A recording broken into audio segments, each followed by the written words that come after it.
Ready. Rolling? Yep. Okay, this is a training on the HMI for the Comailer. This is your main screen here. It has a set of marquee messages similar to what the Fast Pro's doing. Like right now we're ready to run. If I was to press the stop button over here, now the message says conveyor stop button 1, the jams and such and such.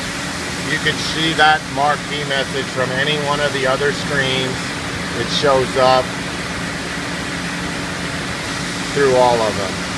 This is your button to your home screen. That's the operation screen. This is the screen for the caliper setup, which we're going to go through later. This is the screen to set up positions for timing in your reject and change downstream. We'll go into that later.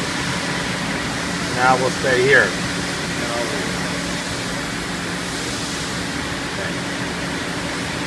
Login screen, I'm going to go over that later. That's a part of the technical portion. As an operator, you don't need to know all that.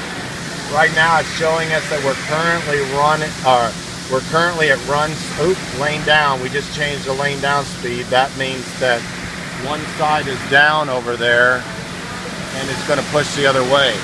If both sides are up and running on the back end past the stacker, it'll show run speed, and that's what speed the line's going to run at.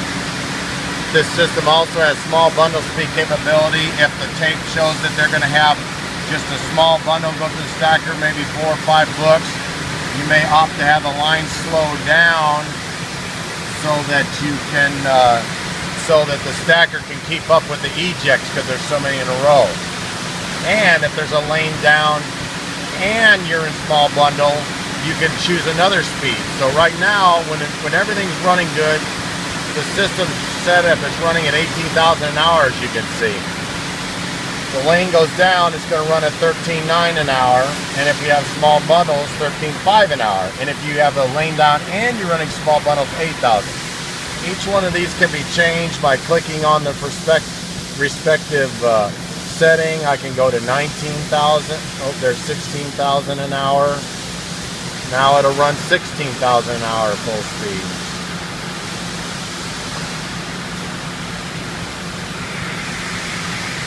Same thing with the lane down speed. You can change that if you want and set these speeds independently. Controller is active. That means that we are talking to the Fast Pro or the X-Gen, whatever the controller is. Right now it's not. We're in bypass mode. And the stop signal from controller, this is telling us that green is telling us that we cannot run because the X-Gen is telling us we're not able to run. Actually, it will go out if they're not running.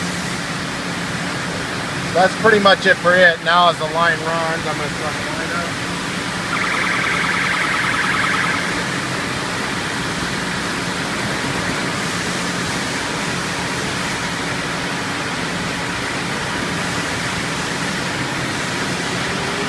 Right now, the line is running at a speed of 18,000 an hour. You can see the speedometer there. If I want to slow it down,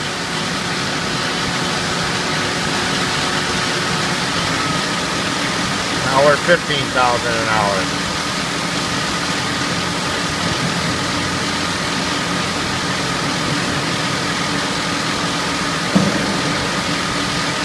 You can also type these numbers in from the keyboard if you need to.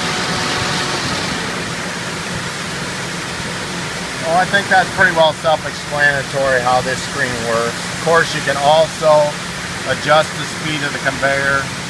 You can also adjust the speed of the conveyor from the stop buttons as is typical, where if you're running, you start the conveyor, you hit the run button, hold it for a 2-second warning, let off and hit it again, it'll run at a slow speed.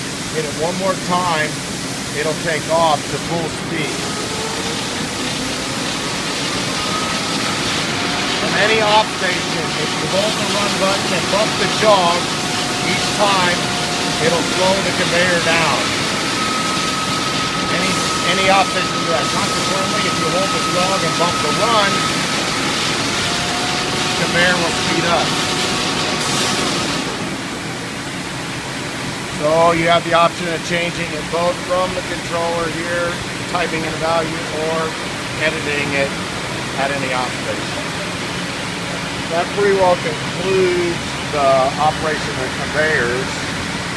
Well, no, it doesn't. If you go into the setup screen where I'm at, this chain offset, that has to do with the timing of the chains upstream. This conveyor, of course, has to be in time with this conveyor.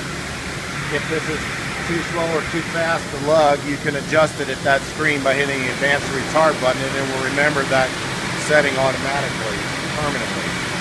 The reject is over here. You can also change the position of where that thing fires at that same screen, which I'll show you in a minute. Over here.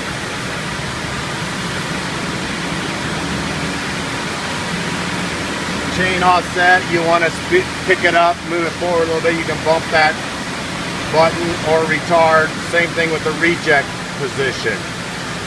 And then if another thing you can do, rather than just bumping it, take the reject, you can jog the conveyor chain pin to where you want the book to be rejected and hit this set to current position, and it'll automatically set the conveyor to, or the reject to reject to that point. So basically, if you would jog a book up to the conveyor right where the pinch point starts to pinch the leading edge of the book, then you can set it to current position and it will remember that automatically. Now we're ready for the caliper portion.